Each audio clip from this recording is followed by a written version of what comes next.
Hi, welcome back. Good afternoon, or is it good morning, or is it good evening, wherever you are around the world. This is your host, your guy himself, DLG Reppin. Now, I'm going to be bringing you some footballing context. I've got former Arsenal head coach Unai Emery has been appointed a Villareal manager on a 3-year deal. Ex-Birmingham teenager Jude Bellingham has been a subject of racial abuse on social media. Typical flaming keyboard warriors. But first, allow me to start off with Aberdeen, because they have announced a 1 million of wage cuts, which is not positive news, obviously. That's a dramatic fall and a massive blow for the football club. So I'm going to read here. Aberdeen announced 1 million of wage cuts.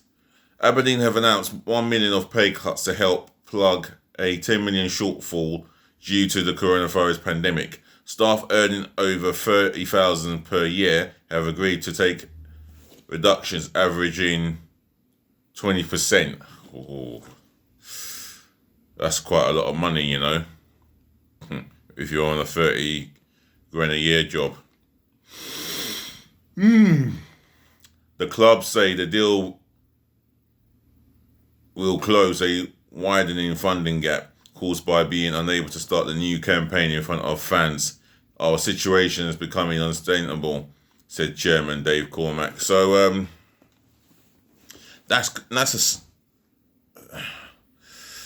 a sad reality there for Aberdeen, the club that once had Alex Ferguson as their manager once upon a time, and today of all days they have announced a 1 million wage cut. You know, if someone who earns 30,000 a year, 20% of that has to be cut off. You know, that's still a lot of money for some people, but not for all. You know, some people are going to be happy with it and some are not, so you can't please everybody. But Aberdeen have just got to come to terms with it, you know. I mean, this coronavirus is such it's a deafening, it's just crippling for the whole world, especially the financial side of things, businesses, livelihoods, you know, workplaces. You know, I still think there'll be more job cuts outside of football, outside of Aberdeen Football Club as well. And smaller clubs in English football are going to go through what Aberdeen are going through. That I can assure you, at least a couple of English clubs will go through what Aberdeen have gone through. They lose X amount of money, and you know, it's not going to be the same as before. When normality comes back, will someone be getting 30 grand a year? Let's be real. I mean, 20% out of your 30 per year annum is quite a lot of money to me. So I feel sorry for the poor souls who have worked their hearts out just to earn that amount of money tirelessly. They've done courses, training, to go through all that and to be told that out of 30,000 a year, 20% is coming out of your wages per yearly. That is not the news that you want on a Monday morning or whatever day morning. You know, that's the last thing you want. But the main thing is they're still working, you know. They've still got a job. Some poor souls out there, they haven't got a job. And that's the reality of it. And it says here, our situation was becoming unsustainable, said Chairman Dave Cormack. It is unsustainable, you know. There's not much they can do, but they have to make tough decisions, and tough decisions.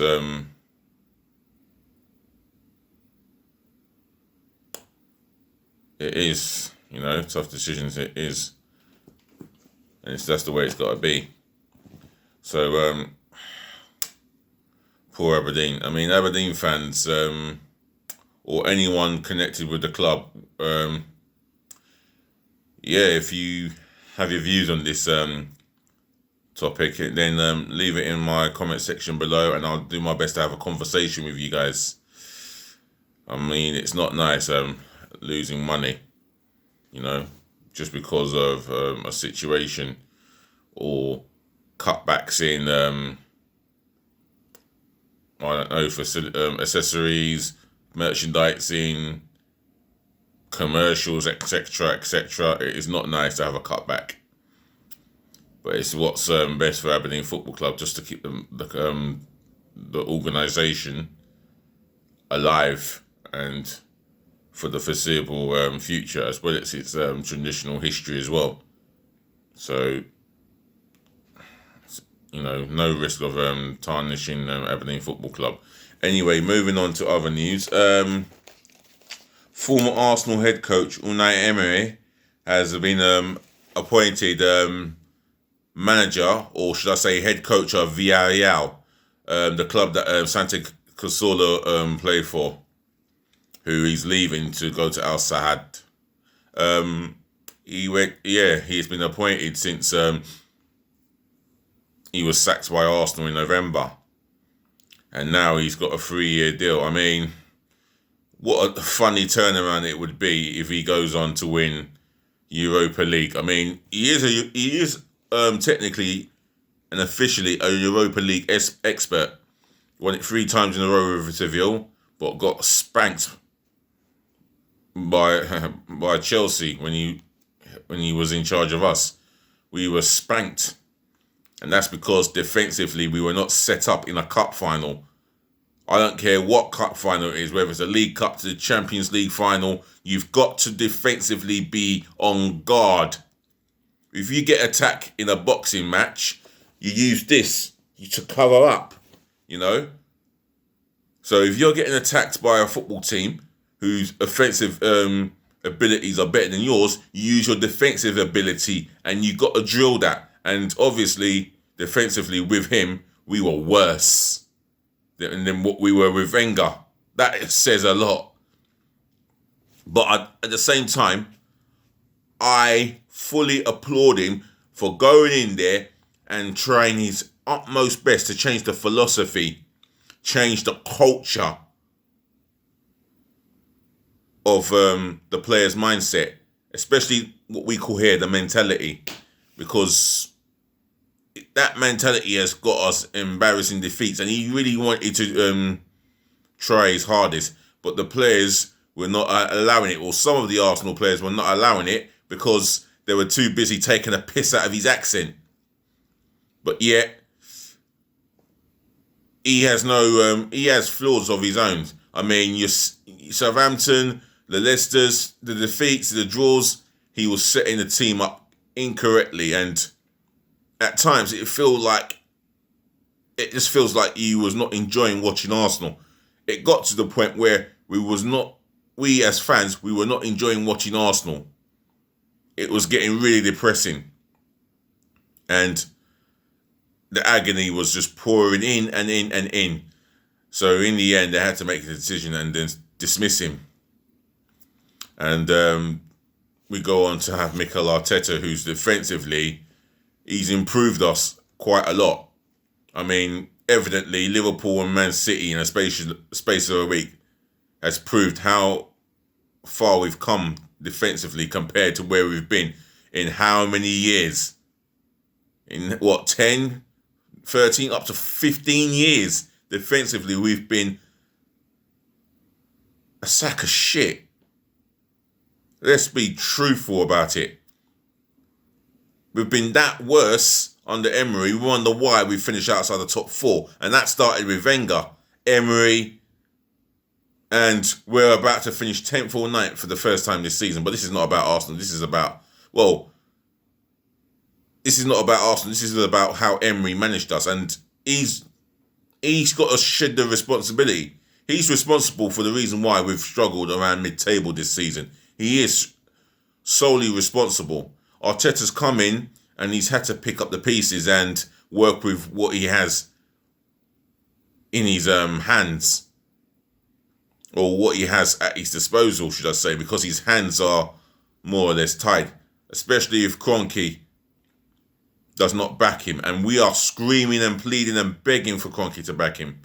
So, overall, Emery, he takes responsibility for us being in mid-table. At the same time, I can understand he tried to change the tradition, tried to allow us to play football with a freedom, but with the freedom to control the game, and it was not quite. It just didn't work out, period. But I wish him all the best at Villareal. I have nothing against him. He's a remarkable man and a gentleman, and I wish him all the best when he manages, when he takes the reign over at Villareal. And if he commands the respect of the players as he earns it, and the players can see through the philosophy, then I have no issues with him succeeding. All right, he's had jobs at Paris Saint-Germain and Valencia where he was dismissed as well, not just Arsenal. People forget about his time at Valencia and how he got the sack there. And most notable, Paris Saint-Germain, and he was sacked there. So, congratulations, Emery, on your new job. Well done. Moving on, in the next bit of news, the last bit of news, well, it's disgusting. Bit of news. Yet again, it just brings football back to its ugly head. And that is the racism. Now, teenager Jude Bellingham has received racial abuse on social media, which has just come in to my attention. It says here on the highlights, which I'm going to read loudly and clearly, Bellingham highlights disgusting abuse. Right.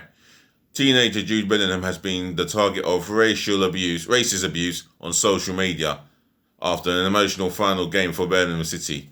The 17-year-old is moving to German giants Borussia Dortmund in a deal which could eventually be worth more than 30 million to the Championship club. Wow. Birmingham City, who have been more or less established as a Championship club, will set to receive more than 30 million. That could be only one or two things, and what springs to my mind is how many games he plays for the Borussia Dortmund, and how well he performs for the Borussia Dortmund. So if he does both of them superbly well, then Birmingham are set to receive more than 30 million.